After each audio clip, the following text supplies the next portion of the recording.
Bismillahirrahmanirrahim. Assalamualaikum warahmatullahi wabarakatuh. Topik psikologi pendidikan kali ini kita membahas sebuah topik yang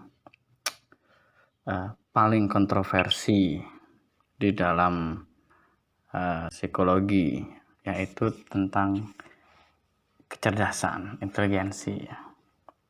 Intelijensi ini menarik karena sampai hari ini perdebatannya masih panas ya, dan kadang-kadang reaksi terhadap gagasan bahwa setiap orang punya kapasitas mental umum yang dapat diukur dan dikuantifikasikan dalam angka itu kadang-kadang bukan kadang-kadang tetapi memang wilayah yang debatable di dalam kajian psikologi.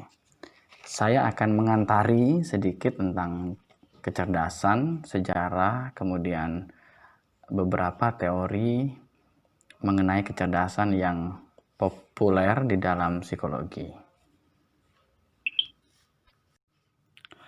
Mula-mula kita akan mendefinisikan, walaupun sebenarnya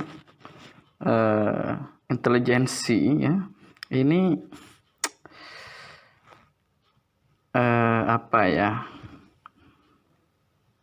berbagai teori itu mendefinisikannya dengan cara yang berbeda, tergantung dari pendekatan ya. Tapi paling tidak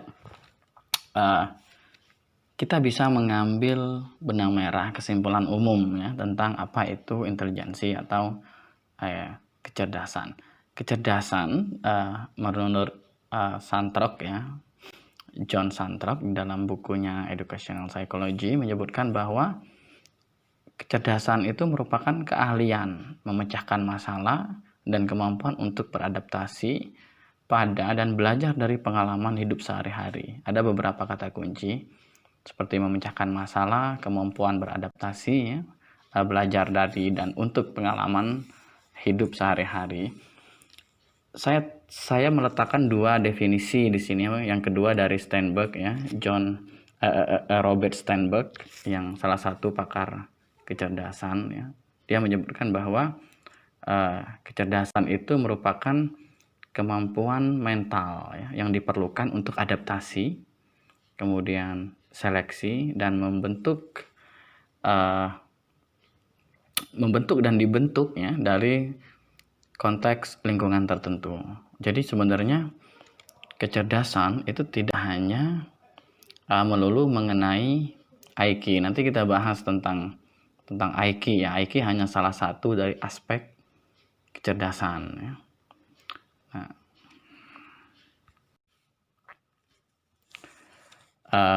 Jika ingin kita ringkas, definisi lainnya yang lebih mencakup definisi yang saya sebutkan tadi, bahwa kecerdasan merupakan kemampuan untuk belajar, ability to learn, kemudian ability to recognize problem, kemampuan untuk mengenali masalah, ya, memahami masalah, kemudian the ability to solve problems. Jadi kemampuan untuk yang pada akhirnya itu untuk menyelesaikan sebuah masalah.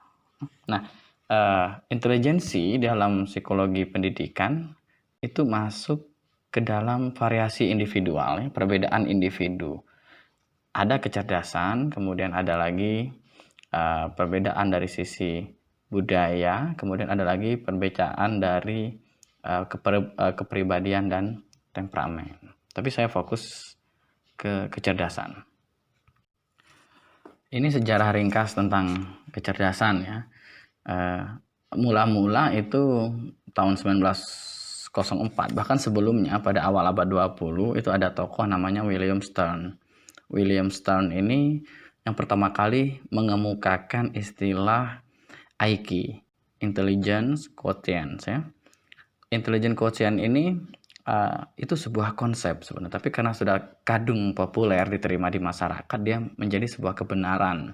Sebenarnya ini sebuah konsep teoritik ya, yang ketika itu belum ada tentang kecerdasan secara fokus. Sebenarnya di sejarah filsafat kita sudah banyak menemukannya, tapi yang pertama kali di bidang psikologi ini ya, ada istilah IQ ya. Nah, pada 1904 Alfred Binet dan dan Simon ya, dikenal nanti dengan tes kecerdasan Simon Binet gitu ya. Binet ini orang yang mengembangkan IQ ya, orang yang mengembangkan IQ atas permintaan Menteri Pendidikan Prancis ya. Ya, kemudian dengan mahasiswanya Théophile Simon itu menyusun tes intelijensi untuk memenuhi permintaan itu. Nah, tes itu kemudian disebut dengan skala 1905 yang terdiri dari 30 pertanyaan, mulai dari kemampuan untuk menyentuh telinga hingga kemampuan untuk menggambar desain berdasarkan ingatan dan mendefinisikan konsep abstrak ya. Nah, dia merumuskan IQ. Di situ ada rumusnya IQ sama dengan MA ya, mental age, usia mental dibagi dengan usia chronological age ya. Kemudian dikalikan 100 ya. Nah, jika usia mental sama dengan usia kronologis, maka IQ 100 ya. Jika usia mental di atas usia kronologis, maka IQ-nya lebih dari 100. Kemudian jika usia kronologisnya yang lebih besar daripada usia mentalnya, maka IQ-nya di bawah 100. Tapi ini tidak menunjukkan kecerdasan sebenarnya ya. Tidak menunjukkan kecerdasan. Jadi hari ini tes IQ itu dipakai untuk mendeteksi pada awalnya juga ya. Jadi IQ itu dipakai, tes IQ ya, tes kecerdasan tradisional ya. Ini dipakai untuk mendeteksi kesulitan belajar ya. Jadi ketika IQ-nya sekian, kira-kira bisakah dia menyelesaikan tugas-tugas dalam sekolah seperti itu. Ada beberapa teori kecerdasan di sini, nanti saya uraikan ya. Yang pertama, teori yang berbasis psikometri dan G factor ya, general factor. Nah, tokoh-tokohnya di situ ada Alfred Binet, Henry Goddard, kemudian Charles Spearman, ya, Leon Thurston, David Wechsler, dan lain-lain. Jadi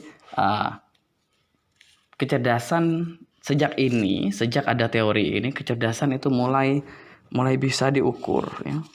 Mulai bisa diukur. Jadi konsep aslinya dia mendasarkan diri pada apa yang disebut dengan normalitas nanti ya. Normalitas itu distribusi normal kalau dalam statistik. Jadi ada skor berada di tengah-tengah, ada skor yang berada lebih, ada skor yang kurang ya. Nah, jadi distribusi skor IQ itu ketika dia berada di tengah-tengah berarti itu rata-rata IQ pada suatu konteks kultur. Misalnya di Perancis biasanya IQ rata-rata sekian 84 misalnya sampai 120 misalnya. Itu IQ rata-rata suatu kelompok populasi seperti itu. Nah, jadi dia hanya menunjuk ke satu aspek sebenarnya. Ini disebut dengan single factor ya. Jadi asumsi bahwa kecerdasan itu punya faktor yang tunggal seperti itu. Kemudian ini dilanjutkan oleh Wechsler nanti ya. Ada di sana saya sebut David Wechsler.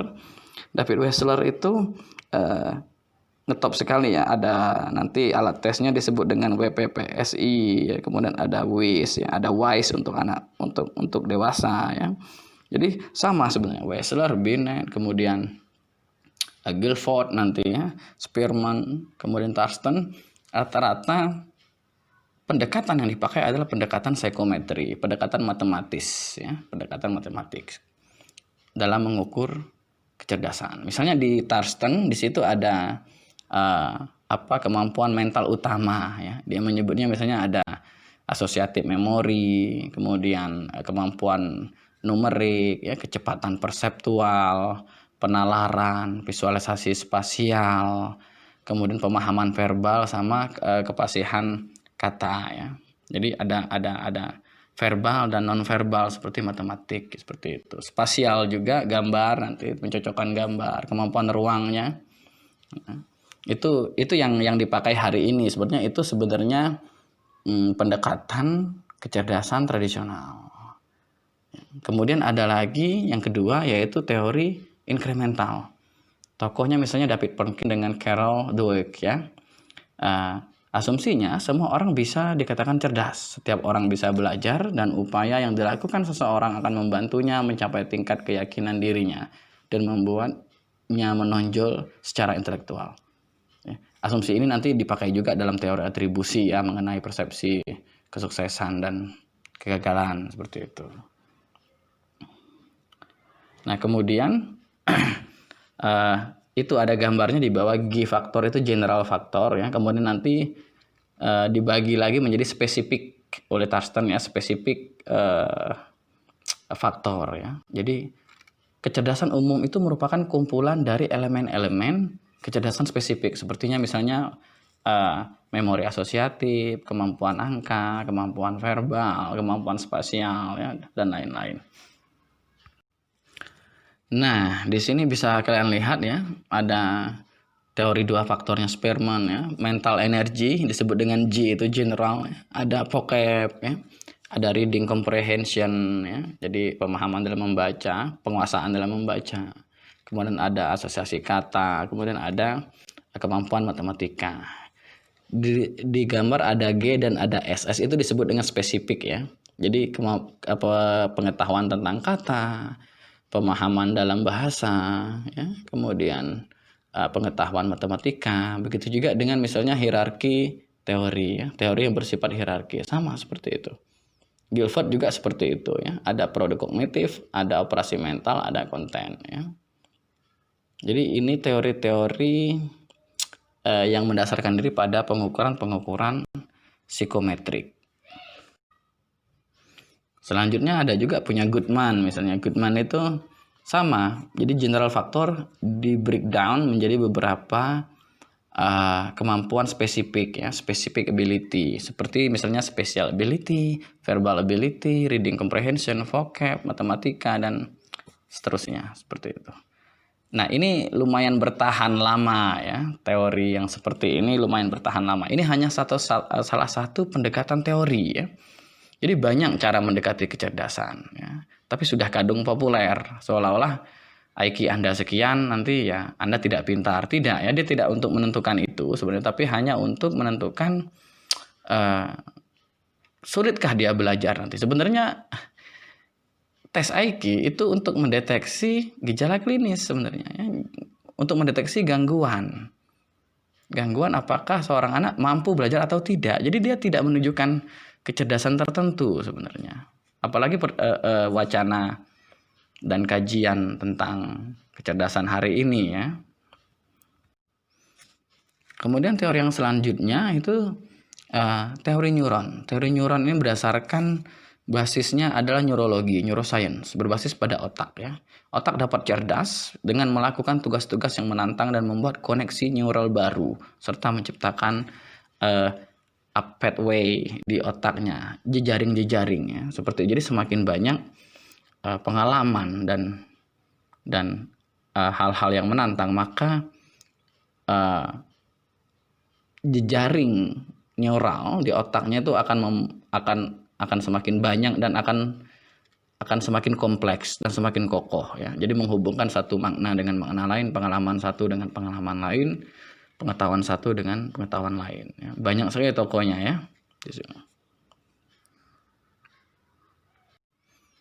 Teori kecerdasan selanjutnya yaitu emotional intelligence ya. Teori kecerdasan emosional, tokohnya seperti Salovey, Meyer, dan yang paling terkenal mungkin Daniel Goleman ya. Asumsinya bahwa emosi bisa menjadi penghalang atau justru menjadi katalis ya, pendorong ya bagi suatu proses belajar. Aspek-aspek atau dimensi dari kecerdasan emosional ini bisa dilihat di situ. Ada kesadaran diri, self awareness, kemudian empathy, motivation, regulasi diri, sama kemampuan sosial seperti kemampuan interpersonal ya, skill-skill seperti itu. Jadi emosi itu dapat menjadi penghalang, menjadi blok, sekaligus menjadi pendorong, menjadi drive ya, menjadi katalis bagi suatu proses belajar yang sukses. Ini banyak dibedah dan sudah diterjemahkan beberapa buku Daniel Goleman ya, bestseller juga. Nah, kemudian ada teori Sternberg ya, teori triarkik ya, triarkik teori Sternberg itu membagi kecerdasan itu mengasumsikan bahwa saya sebelumnya menjelaskan bahwa teori triarkik ini lumayan lama bertahan ya, seperti itu. Sternberg juga menjadi salah satu tokoh penting ya dalam riset kecerdasan manusia. Teori ini terutama mematahkan asumsi yang tradisional yang digunakan dalam pendekatan psikometrik sebelumnya tentang kecerdasan ya. Nah, Sternberg itu mengemukakan definisi lain mengenai kecerdasan manusia. Menurutnya kecerdasan itu adalah aktivitas mental yang berhubungan langsung dengan tujuan beradaptasi seperti pada definisi di awal, kemampuan adaptasi, kemampuan menyeleksi, dan kemampuan membentuk suatu lingkungan pada dunia nyata sehingga relevan. Gitu ya. Itu jadi hampir sama dengan definisi umum tadi. Dia punya orang yang cerdas atau orang yang mampu menyelesaikan masalah sebenarnya. Nah, ada 3 bagian. Ya. Ada 3 bagian. Yang pertama komponensial, kemudian ada eksperiensial, kemudian ada praktikal. Ya.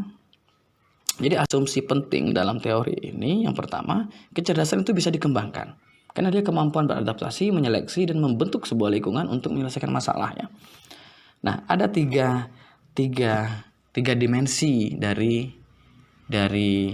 teori triarkik ini ya. Yang pertama kecerdasan analitik, kecerdasan praktik, dan kecerdasan kreatif. Ini sebuah teori yang cukup bertahan ya, di dalam psikologi. Nah, kalian bisa ngulik lagi ya tentang teori kecerdasan triarkis ini ya dari Sternberg gitu ya. Jadi misalnya ada anak yang nilainya tinggi dalam tes intelijensi tradisional. Dia mungkin itu disebut oleh Sternberg sebagai kemampuan analitik sebenarnya. Tapi ada anak yang bagus di kreativitas. Nah, itu bisa masuk ke dalam kecerdasan kreatif. Ada lagi anak yang mampu menangani suatu hal yang bersifat praktis. Nah, dari sini kita bisa melihat anak dengan kecenderungan berbeda. Bukan berarti kalau kalian memakai misalnya teori kecerdasan tradisional, anak yang mampu membuat suatu produk yang kreatif itu mungkin tidak cerdas karena mungkin nilai akademiknya biasa saja. Tetapi teori ini membantu dan menolong dominasi dari teori tradisional tersebut. Sehingga kita menjadi lebih aware terhadap perbedaan kecerdasan ya. Itu tergantung teorinya. Di situ bisa dilihat ya. Nah, ada kemampuan analitik ya, kecerdasan analitik, mental step or component used to solve problem. Jadi untuk menyelesaikan masalah. Kemudian ada practical intelligence, kecerdasan praktis, kemampuan untuk membaca dan beradaptasi dalam kehidupan sehari-hari. Praktis, menyelesaikan problem-problem praktis. Kemudian ada lagi creative intelligence, kecerdasan kreatif. Ya. Itu digunakan pengalaman yang kadang menyelesaikan masalah dengan cara yang tidak biasa. Ini anak-anak kreatif seperti. Nah, kesemuanya atau salah satu itu bisa disebut sebagai anak yang cerdas. Ya. Nah, kemudian ada kecerdasan majemuk ya, multiple intelligence, ini ngetop banget ya dari Howard Gardner ya. Ada Thomas Armstrong sama David Leiser. Asumsinya bahwa kecerdasan bukan persoalan kontinum, cerdas atau tidak cerdas. Ya, dia bukan cerdas, sangat cerdas, sedang, seperti dalam yang disebut kontinum itu adalah rentang seperti dalam IQ, dalam pembagian IQ sekian maka jenius, IQ sekian, enggak ya. Tapi asumsinya bahwa kecerdasan itu adalah sebuah pola sejumlah komponen ya, yang ada pada diri seseorang. Itu banyak sekali ya. Ada kecerdasan naturalis ya.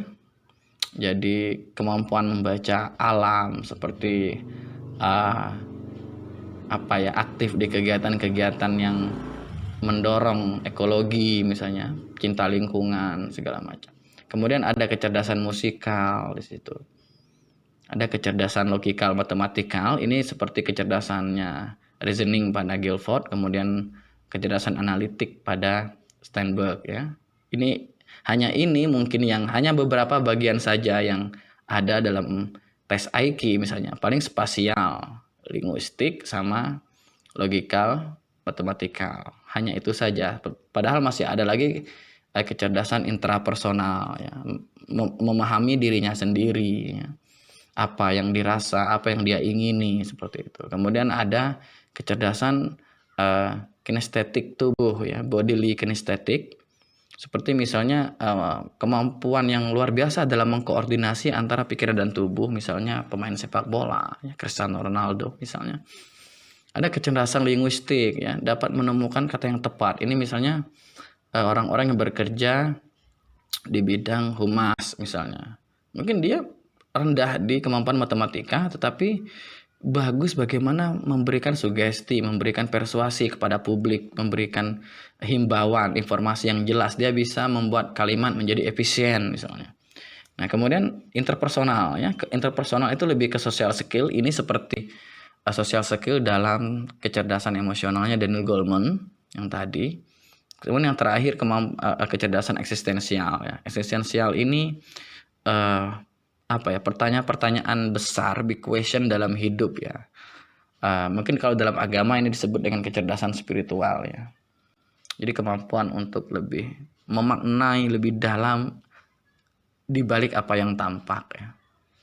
Wisdom ya. Jadi lebih bijaksana ketika dia punya kecerdasan eksistensial yang lebih tinggi seperti itu. Ini multifaset ya, beberapa komponen dari teorinya Gardner ya, kecerdasan majemuk. Ini sudah ada terjemahannya sih, silakan di explore lagi. Saya cuman mengantari saja. Ini saya tampilkan ini yang disebut dengan normalitas ya, kurva normal ya. Ini peningkatan skor IQ dari 1932 sampai 97 ya. Menggunakan alat tes tradisional tadi ya, tes IQ Stanford Binet. Itu anak-anak Amerika tapak semakin pintar gitu. Skor kelompok yang diuji pada tahun 32 itu turun di sepanjang kurva membentuk lonceng dengan separuh di bawah 100 dan separuh di atasnya. Nah, jadi semakin diulang itu sebenarnya bisa jadi anak-anak jadi semakin pintar setiap tahunnya seperti itu ya. Ini menunjukkan hasil tes berdasarkan pendekatan psikometri itu. Nah, kemudian kontroversi dan isu-isu dalam kajian kecerdasan itu menyangkut antara nature dan nurture. Jadi ada yang menyebut bahwa kecerdasan tidak bisa dirubah, seperti IQ tidak bisa dirubah. Tapi seperti Steinberg akhirnya dan Gardner, kecerdasan itu bisa dikembangkan, bisa dilatih. Suatu kecerdasan itu bisa kita latih. Itu isu-isu tentang bagaimana pendekatan itu sendiri sebenarnya. Kemudian etnis, setiap etnis yang berbeda misalnya. Misalnya pada Vygotsky menolak hasil tes IQ anak Rusia yang menggunakan tes Alfred Binet dan Simon ya. Simon Binet itu tes IQ yang tradisional, itu anak-anak Rusia jauh di bawah anak Prancis. Karena itu bukan berarti anak Rusia itu lebih bodoh daripada anak Prancis sebenarnya. Tapi karena memang yang diukur hanya beberapa faktor saja. Yang diukur hanya beberapa faktor. Jadi etnisitas itu menentukan tingkat etnik, ya, perbandingan etnik. Jadi memang kecerdasan itu yang paling pas mengukurnya itu adalah pada konteks kultural tertentu. Seperti itu. Nanti apa gunanya kita belajar ini? Paling tidak kita tidak mudah melakukan judging ya. Jadi kita tidak mudah menghakimi anak, kemudian kita mengenali kemampuannya. Seorang anak mungkin bagus di kemampuan A, tapi rendah di kemampuan B. Sehingga kita bisa memberikan penguatan, pembelajaran ya, memberikan bantuan, jadi tepat sasaran seperti itu. Kemudian nanti juga perbedaan individu dalam hal kecerdasan itu akan menentukan perbedaan dalam gaya belajar dan gaya berpikir ya. thinking style dan learning style-nya itu akan berbeda nanti. Nah, di situ semakin banyak kalian mengeksplor tentang teori kecerdasan, memahami tentang berbagai konsep kecerdasan, diharapkan kalian nanti akan punya kepekaan teoritik dalam memberikan treatment yang tepat kepada peserta didik. Jadi kalian punya kepekaan, tidak hanya berdasarkan satu teori saja seperti itu. Saya rasa cukup untuk pengantar mengenai kecerdasan. Ini ada beberapa rujukan yang bisa kalian baca, perdalami, explore ya. Tapi di akhir saya ingin menyampaikan bahwa kecerdasan itu pertama dia punya banyak komponen dan dia sangat bersifat kultural ya. Artinya satu kemampuan bisa jadi itu pada satu kelompok masyarakat tertentu bukan menjadi kompetensi utama. Dalam masyarakat yang industri, mungkin kemampuan matematis, kemampuan hari ini misalnya di masyarakat dunia digital hari ini, mungkin kemampuan dalam logaritma, algoritma, kemampuan matematika mungkin. Kemampuan seperti itu yang mungkin lebih ini. Tapi bagi seorang musisi, kemampuan matematis mungkin tidak terlalu menjadi, mungkin dia berada di pinggir ya, sebagai periferal, bukan yang primer.